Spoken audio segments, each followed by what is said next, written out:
Bueno, gente, muchos me preguntan qué es lo que tengo acá. Todos saben que soy fanático del Torino. Esta es una coupé Torino TS modelo 71. Bueno, tiene faltantes de instrumental.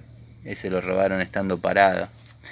Este auto se compró más que nada porque tiene todos los papeles y el casquito dentro de todo está lindo. El motor está completo.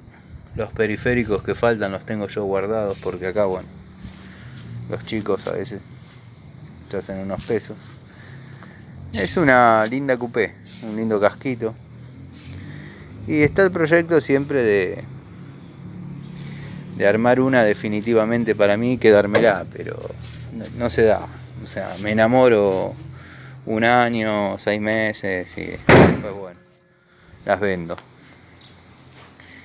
El Torino es un auto caro.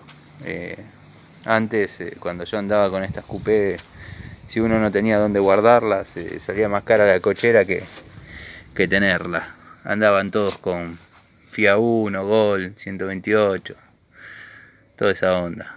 Después vino el famoso Toretto, y al llegar Toretto, nada, los autos clásicos empezaron a valer.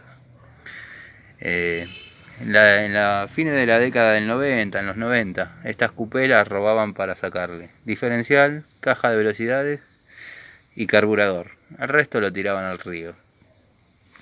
Yo no digo cuántas tuve porque suena mentira, pero bueno, todavía me siguen llegando patentes de algunas que no transfirieron y verdaderamente son muchas. Así que bueno, les mando un saludo y les dejo unas tomitas de la donante.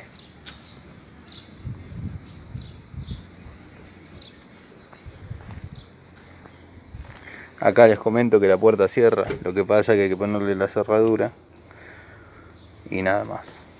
Saludos.